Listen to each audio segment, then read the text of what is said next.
سبحان اللہ. سيدنا وشفيعنا وحبيبنا وملجانا ومأوانا محمد وعلى آله سبحان اللہ. وعلى آله وأصحابه أجمعين. أما بعد فأعوذ بالله من الشيطان الرجيم. بسم الله الرحمن الرحيم. قال الله تبارك وتعالى في القرآن المجيد والفرقان الحميد. لقد من الله على المؤمنين إذ بعث فيهم رسولا. سبحان اللہ. صدق الله مولانا العظيم. صدق وبلغ رسوله النبي الكريم الأمين. ونحن على ذلك لمن الشاهدين والشاكرين. سبحان اللہ. والحمد لله رب العالمين. درود پاک باوز بلند. الصلاة والسلام عليك يا سيدي يا رسول الله وعلى آلك وصحابك يا سيدي يا حبيب الله. الصلاة والسلام عليك يا سيدي وعلى آلك وصحابك يا خاتم النبيين. الصلاة والسلام عليك يا رحمة للعالمين وعلى آلك وصحابك يا شفيع المسلمين. نہایت ہی واجب التعظیم و تکریم حضرات علماء کرام اور معزز محترم حاضرین و سامعین کرام، میری اور آپ کی خوش قسمتی ہے کہ اللہ رب العزت جل مجدہ الکریم نے اس بابرکت، اس پاکیزہ اور اس پر انوار محفل پاک میں حاضری کی سعادت نصیب فرمائی. بے شک اس محفل پر یقیناً اللہ رب العزت کی رحمتوں کا نزول ہو رہا ہے. سبحان اللہ. تتنزل الرحمت عند ذکر الصالحین. فرمان یہ ہے کہ جہاں اللہ کے نیک بندوں کا ذکر ہو وہاں اللہ کی رحمتیں نازل ہوتی ہیں.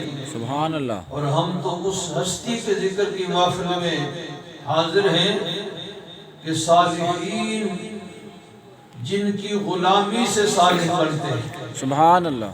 تو جب غلاموں کے ذکر پر اللہ کی رحمتوں کا نزول ہوتا ہے تو آقا کے ذکر پر اللہ کی رحمتوں کا نزول کیوں نہیں ہوتا؟ بے شک. اس لیے ہماری خوش قسمتی ہے کہ پروردگار عالم نے اس بابرکت پاکیزہ محفل میں ہمیں حاضری کی سعادت نصیب فرمائی.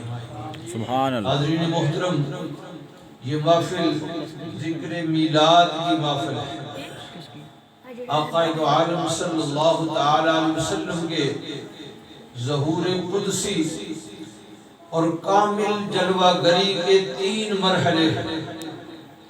حضور کی کامل جلوہ گری کے کتنے مرحلے ہیں؟ 3 مرحلے. ایک ہے حضور کی خلقت مبارکہ، اور دوسری ہے حضور کی ولادت مبارکہ، سبحان اللہ. اور تیسری ہے سرکار کی بعثت مبارکہ. سبحان اللہ. یہ تینوں الگ الگ ہیں. خلقت اور ہے، ولادت اور ہے. خلقت کا معنی کیا ہے؟ خلقت کا مطلب ہے عدم سے وجود میں آنا. اور یہ عقیدہ، بنیادی عقیدہ اچھی طرح ذہنوں میں محفوظ رکھیں کہ قدیم ذات صرف اللہ رب العزت وحدہ لا شریک کی ہے۔ بے شک۔ قدیم کا مطلب یہ ہے کہ جس کی نہ کوئی ابتدا ہے نہ انتہا ہے، سبحان اللہ۔ جو ابتدا و انتہا سے پاک ہے، وہ صرف اللہ رب العزت وحدہ لا شریک کی ذات ہے۔ اس لیے تو وہ وہم و گمان سے ماورا ہے۔ اللہ رب العزت عقل میں، خیرت میں، وہم میں نہیں آ سکتا۔ انسانی عقل تو یہ تقاضا کرتی ہے کہ ہر چیز کی کوئی ابتدا ہونی چاہیے۔ کوئی بھی چیز ہے آخر کسی وقت اس کی ابتدا ہوئی ہوگی۔ بے شک۔ انسانی عقل تو یہ تقاضا کرتی ہے، لیکن اللہ رب العزت وحدہ لا شریک ابتدا سے پاک ہے۔ وہ ہمیشہ سے ہے اور ہمیشہ رہے، اور باقی ساری مخلوق اس کی ابتدا ہے۔ سبحان اللہ۔ ایک زمانہ، ایک وقت ایسا تھا کہ جب اللہ رب العزت کی ذات کے سوا اور کچھ نہیں۔ حدیث قدسی ہے، نبی کریم صلی اللہ تعالیٰ علیہ وسلم ارشاد فرماتے ہیں، اللہ رب العزت نے ارشاد فرمایا، کنت کنزا مخفیا، سبحان اللہ۔ میں ایک چھپا ہوا خزانہ تھا، کوئی مجھے جاننے والا نہیں تھا، کوئی ہے ہی نہیں تھا، جانتا کیا؟ میں چھپا ہوا خزانہ تھا۔ فَأَحْبَبْتُ أَنْ أُعْرَفَ، مجھے یہ بات پسند ہوئی کہ میں پہچانا جاؤں۔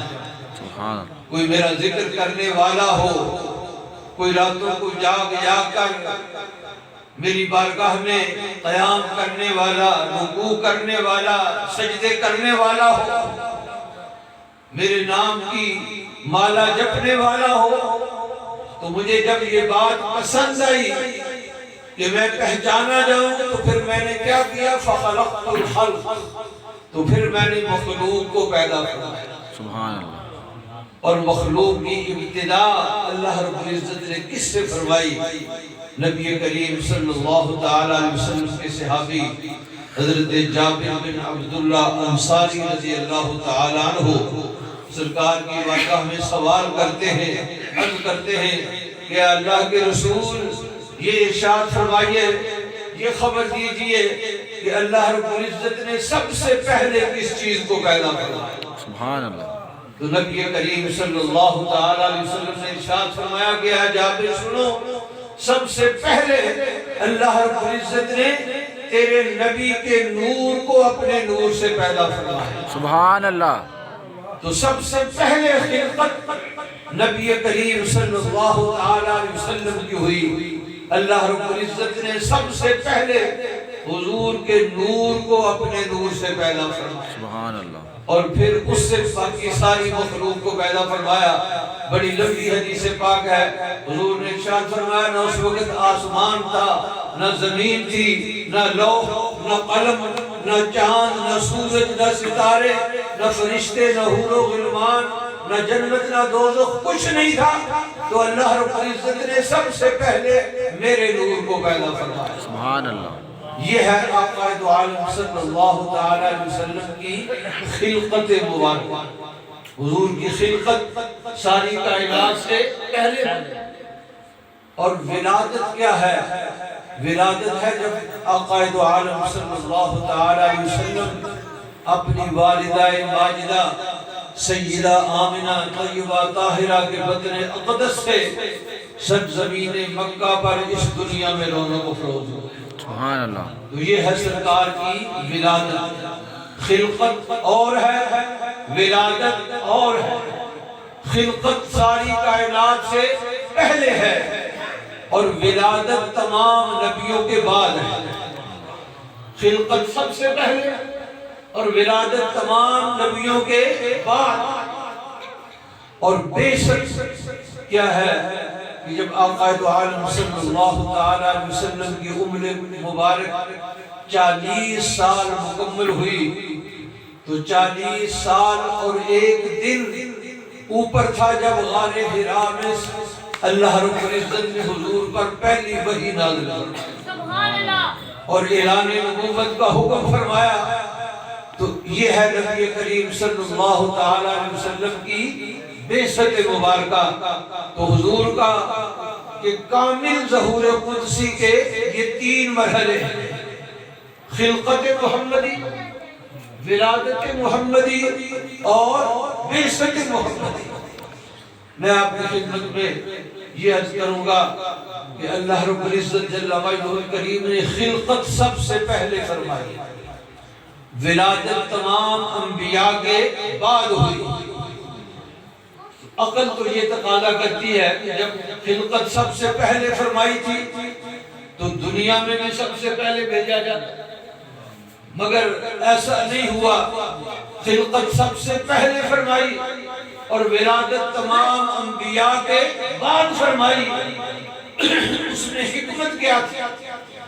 حکمت یہ تھی کہ اللہ رب العزت جل وجلہ الکریم کو یہ بات پسند ہوئی، یہ بات محبوب ہوئی کہ میرا محبوب دنیا میں اس وقت جلوہ گر ہو، اس وقت ولادت ہو کہ جب میرے محبوب کے آنے سے پہلے 1,24,000 یا کم و بیش نبی میرے محبوب کے خطبے پڑھ کے جائیں، سبحان اللہ، اور پوری دنیا میں میرے محبوب کی شہرت ہو۔ حاضرین محترم، میرے اور آپ کے آقا و مولا صلی اللہ تعالی علیہ وسلم کو اللہ رب العزت نے بے مثل میلاد عطا فرمایا۔ سبحان اللہ، حضور خود بھی بے مثل ہے اور اللہ رب العزت نے میلاد بھی بے مثل عطا فرمایا۔ سبحان اللہ، بے مثل ہونے کے کئی پہلو ہیں، صرف ایک پہلو میں آپ کی خدمت میں عرض کرتا ہوں کہ حضور کا میلاد اس طرح بے مثل ہے۔ اس دنیا کے اندر جتنے لوگوں کو بھی عالمی شہرت نصیب ہوئی، بہت سے لوگ ایسے گزر چکے ہیں کہ جن کو عالمی شہرت ملی ہے، اور بہت سے لوگ اب بھی موجود ہیں اس دنیا میں کہ پوری دنیا انہیں جانتی ہے، عالمی شہرت انہیں ملی۔ قیامت تک ایسے لوگ پیدا ہوتے رہے گے، اس میں کوئی شک نہیں۔ اور عالمی شہرت ملنا یہ بھی کوئی ضروری نہیں کہ کوئی آدمی بہت اچھا ہو تو اسے عالمی شہرت مل جائے۔ بعض دفعہ بہت برائی کی وجہ سے بھی عالمی شہرت مل جاتی ہے۔ کیا خیال ہے، فرعون کوئی اچھا آدمی تھا؟ پکا کافر تھا یا نہیں؟ خدائی کا دعویٰ کیا، لیکن ساری دنیا فرعون کے نام سے واقف ہے یا نہیں؟ عالمی شہرت اسے ملی یا نہیں ملی؟ اور بھی بہت سے ایسے برے لوگ گزرے ہیں، اب بھی موجود ہیں کہ ان کی برائی کی وجہ سے ساری دنیا انہیں جانتی ہے۔ لیکن جس کو بھی عالمی شہرت نصیب ہوئی، پیدا ہونے سے پہلے ہوئی یا بعد میں ہوئی؟ بعد۔ پیدا ہونے کے بعد جب وہ کسی اعلیٰ منصب پر پہنچا، اس اعلیٰ منصب کی وجہ سے شہرت ہوئی۔ اب عمران خان ہمارے ملک کے وزیر اعظم ہیں تو پوری دنیا انہیں جانتی ہے، اعلیٰ منصب پر پہنچنے کی وجہ سے شہرت ملی۔ تو کسی پیدا ہونے کے بعد کسی اعلیٰ منصب یا اعلیٰ کارکردگی کی وجہ سے پوری دنیا میں نام ہوتا ہے، عالمی شہرت ملتی ہے۔ لیکن جس کو بھی شہرت ملی پیدا ہونے کے بعد ملی۔ میرے اور آپ کے آقا کی عظمت و شان یہ ہے کہ سرکار ابھی دنیا میں جلوہ گر نہیں ہوئے تو پوری دنیا میں حضور کے نام کے چرچے ہیں۔ سبحان اللہ، حضرت آدم علیہ السلام سے لے کر حضرت عیسیٰ تک ہر نبی نے نبی کریم صلی اللہ تعالی علیہ وسلم کی عظمت و شانوں کو بیان فرمایا۔ سبحان اللہ، حضور کی عظمت کے خطبے پڑھے اور اپنے امتیوں سے یہ عہد لیا کہ اگر تمہارے زمانے میں، تمہاری زندگی میں نبی آخر الزمان تشریف لے آئے تو پھر تم نے ان کا غلام بننا ہوگا، ان کا کلمہ پڑھنا ہوگا، ان کا امتی بننا ہوگا۔ تو یہ حکمت تھی اس میں کہ اللہ رب العزت نے خلقت سب سے پہلے فرمائی اور ولادت تمام نبیوں کے بعد فرمائی کہ میرا نبی دنیا میں اس وقت جلوہ گر ہو جب پوری دنیا میں میرے محبوب کے چرچے ہو رہے ہوں۔ حاضرین محترم، نبی کریم صلی اللہ تعالیٰ علیہ وسلم کی ولادت مبارکہ، حضور کی جلوہ گری کے چرچے کس طرح ہوئے؟ حضرت عیسیٰ علیہ السلام اپنے حواریوں کو جمع کرتے ہیں، اللہ رب العزت جل وجلہ الکریم ان کے اس بات کو قرآن مجید 28ویں پارے سورہ صف میں ذکر فرماتے ہیں۔ پروردگار عالم نے ارشاد فرمایا وَإِذْ قَالَ عِيسَى ابْنُ مَرْيَمَ يَا بَنِي إِسْرَائِيلَ إِنِّي رَسُولُ اللَّهِ إِلَيْكُمْ مُصَدِّقًا لِمَا بَيْنَ يَدَيَّ مِنَ التَّوْرَاةِ وَمُبَشِّرًا بِرَسُولٍ يَأْتِي مِن بَعْدِ اسْمُهُ أَحْمَدُ۔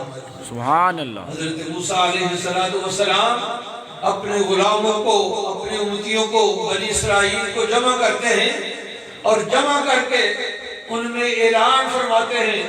اللہ رب العزت اس وقت کو حضور کو یاد فرما رہا ہے کہ اے محبوب یاد کرو جب عیسیٰ ابن مریم نے بنی اسرائیل سے ارشاد فرمایا، انہیں کہا انی رسول اللہ علیکم۔ حضرت عیسیٰ نے اس واز کے اندر 3 باتیں بنی اسرائیل سے فرمائی۔ پہلی بات یہ فرمائی انی رسول اللہ علیکم، بے شک میں تمہاری طرف اللہ کا رسول بن کے آیا۔ دوسری بات آگے ارشاد فرمائی مصدقا لما بین یدی من التوراۃ، یہ میرے سامنے جو تورات موجود ہے، جو حضرت موسیٰ علیہ السلام پر نازل ہوئی، میں اس کی تصدیق کرنے والا ہوں کہ واقعی یہ اللہ کی نازل کردہ کتاب ہے، میں اس کی تصدیق کرنے والا ہوں۔ دوسری بات یہ کہی، اور تیسری بات یہ بیان فرمائی وَمُبَشِّرًا بِرَسُولٍ، اور میں ایک عظمت و شان والے رسول کی تمہیں خوشخبری سنانے والا ہوں۔ سبحان اللہ۔ اس کی خوشخبری تمہیں دینے والا ہوں۔ کس رسول کی؟ صرف رسول کا لفظ استعمال کر کے بات ختم نہیں کی، بلکہ ارشاد فرمایا یأتی من بعدی، جو میرے بعد تشریف لائیں گے، اسمہ احمد، اور ان کا نام پاک احمد ہے۔ سبحان اللہ۔ ان کا نام پاک آسمانوں پر احمد ہے۔ تو حضرت عیسیٰ علیہ السلام نبی کریم صلی اللہ تعالیٰ علیہ وسلم کی تشریف آوری کی خوشخبری بنی اسرائیل کو سنا رہے ہیں کہ میں تو ان کا پیغام بن کر اور ان کی تشریف آوری کی خبر تمہیں سنانے کے لیے اللہ رب العزت نے مجھے مبعوث فرمایا ہے۔ اور یہی حضرت عیسیٰ علیہ السلام سرکار کے میلاد مبارک اور حضور کی ولادت مبارکہ سے تقریباً 600 سال پہلے اپنے حواریوں کو اکٹھا فرماتے ہیں۔ 12 ربیع الاول شریف کی رات آتی ہے، ارشاد فرماتے ہیں کہ آج کی رات غفلت میں گزارنے والی رات نہیں ہے، آج کی رات سو کر گزارنے والی رات نہیں ہے، آج کی رات بڑی برکت والی رات ہے۔ اس رات میں اللہ کی برکتیں حاصل کرو۔ غلام پوچھتے ہیں کہ اللہ کے نبی آج کی رات کو کیا فضیلت حاصل ہے کہ اس رات کو جا کے نہیں اللہ کی عبادت کے اندر گزاریں، اللہ کے ذکر کے اندر گزاریں؟